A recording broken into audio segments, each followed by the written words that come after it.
Location विषय रे एवं यार कंट्रीज मान विषय रे बंधुगण यही देश गुड़िक प्रमुख भाव में जियोग्राफिकल एवं इकोनॉमिकली सिग्निफिकेंट गुरुत्व बहन करे जहाँकि वेस्टर्न एशिया एवं some parts of North Africa को गठित पूर्व कहले वर्ल्ड मैप रे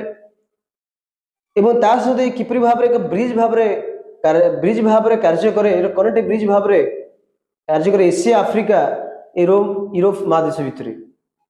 जदि आप गोटे देश गुड़े देखा इम्पोर्टाट देश गुड़े देखा इम्पोर्टाट देश गुड़िक रही तुर्की Iran Iraq Bahrain South Africa जब देखिपुंट Qatar UAE Oman Yemen Egypt Lebanon Israel एपरी भाव में जर्डान एपरी अनेक देश यही मिडिल ईस्ट रे अवस्थान करिसेंती एवं यही देश गुड़िक हूँ मिडिल ईस्ट रे जाउछि। तो बंधुगण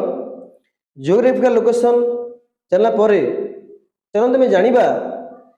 कौन पाई ए मिडिल ईस्ट एक गुरुत्वपूर्ण स्थान बजाय रखे वर्ल्ड पॉलिटिक्स रे कौन पाई मिडिल ईस्ट बारंबार अस्थिरता देखा जाउछि अस्थिरतार कारण कौन से विषय में जानिबा।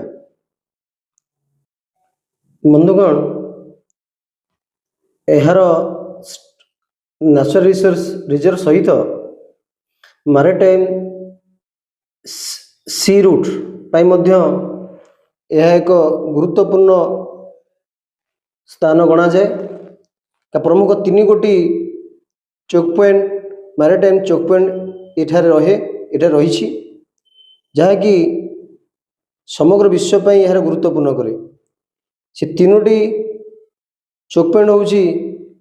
State of Hormuz Babil Maldives and Suez canal जहाँकि गुरुत्वपूर्ण रूट सीप रूट आम कही था जहाँकि विभिन्न देशर जहाज यही रूट दे जीवासा करे